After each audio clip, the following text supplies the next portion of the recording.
Okay, the next one, whose question is from NIMCO. Good evening. My name is Nimco Ahmed. I am a community organizer and has an extensive political campaign organizing both in the state and also in the national level. I'm a state director for the DFL, and I'm also a member of Take Action Minnesota and also the founding board of the reNEW Minnesota. Let's just say I'm tired of losing, but let me make it clear I don't have a problem with losing, but I have a problem with knowing that we have to vote all along to win this seat. And that is the reason why I joined the reNEW Minnesota campaign, because we are convinced that simply doing what we have been doing in the past, even bigger and better, will not be enough. The motivation for our campaign is not only to win, but to leave with the people of Minnesota that they can win this seat. So my question for you is, what makes your campaign unique, different, so we can actually leave and win actually this seat in November? Well, and NIMCO, you know, because of course you've seen me at so many different events over the last, well, it's been now 10 months. And you haven't seen me just in the usual places, showing up where you've got a group of Democrats in a Senate district meeting. You've seen me at meetings with the President of Somalia and huge groups of Somalis. You've seen me in poor neighborhoods, and you've seen me in wealthier neighborhoods. The way we win is we make sure that people know that we're all in this together. But let me tell you, Democrats have lost 5 races in a row, I think fundamentally because we've had mostly very good people, but people who believe that it's enough to say that they have a lot of experience. And that's not a message. Hillary Clinton, for whom I have tremendous respect, her message when she ran for president was that she had a lot of experience. And there was another guy, what was his name, was running for president? His message was about change and hope and opportunity. And you know what? Change trumps experience.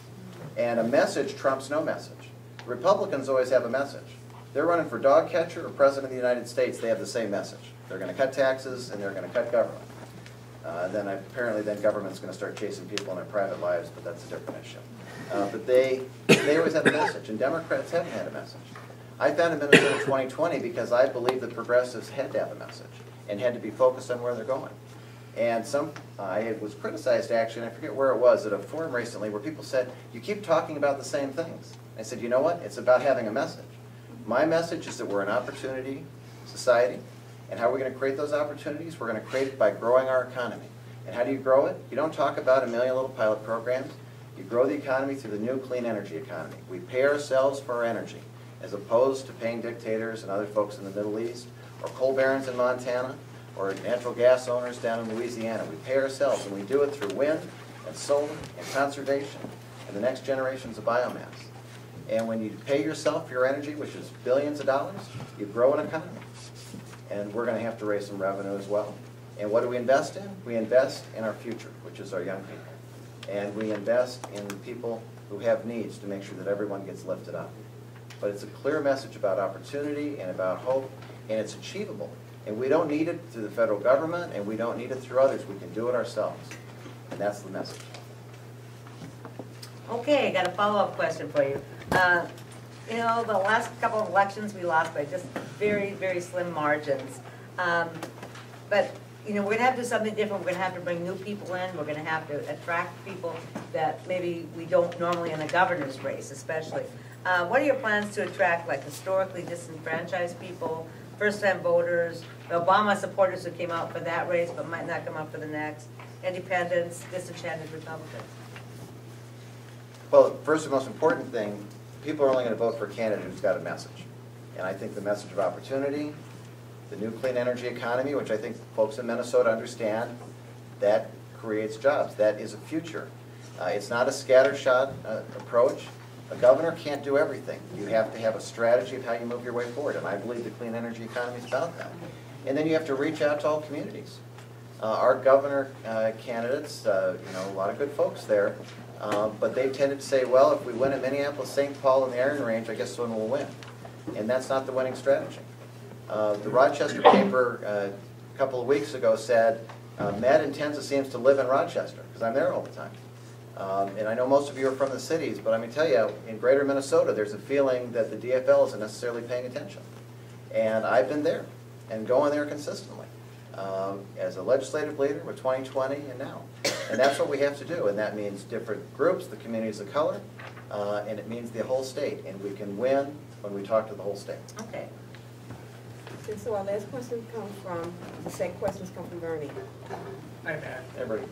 I'm Bernie Hess. I'm a member of the UFCW, been a member for 30 years. The reNEW Minnesota vision is very big, and it changes direction in the state. It is truly a different path to be explored.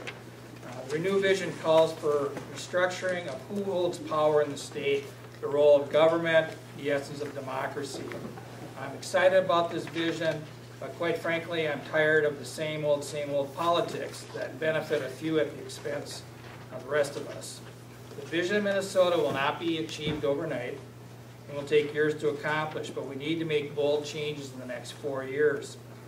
When and if you're elected governor, you're walking into a mess.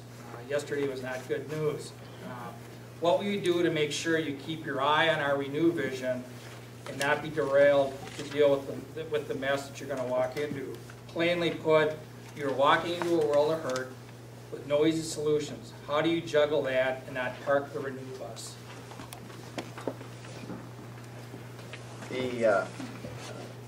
When I graduated from college, it was during the last big recession, so 1983, and there weren't a lot of jobs out there. And I picked up a little bit of piecework here and there, and then I got a call from a guy who I'd done a bunch of volunteer work for, a short, feisty college professor from Northfield, Minnesota. You might remember him. And Paul Wellstone called me up and he said, "Matt, I want you to come work for me." And Paul was part of a nonprofit group called the Nuclear Weapons Freeze Campaign that believed, it's hard to believe, but that maybe we should take some money instead of putting it in big weapons programs and invest it in people. And he asked me to come work for him and to help him out. We had a little tiny storefront down on University Avenue in St. Paul.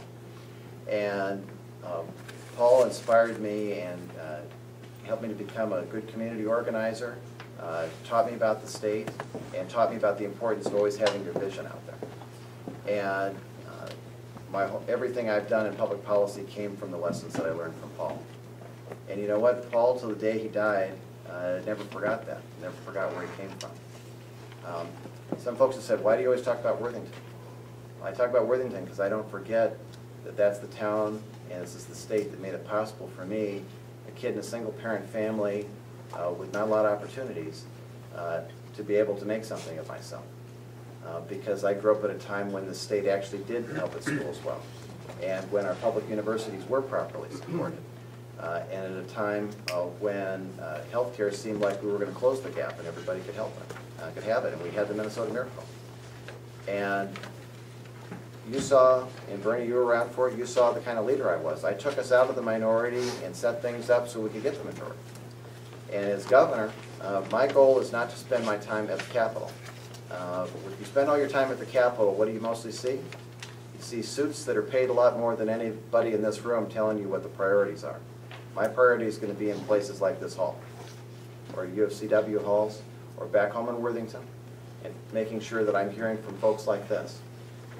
I became a member of Take Action, not when this process started, but when Take Action was formed, and before that with Pam and others, because I believe in this kind of politics.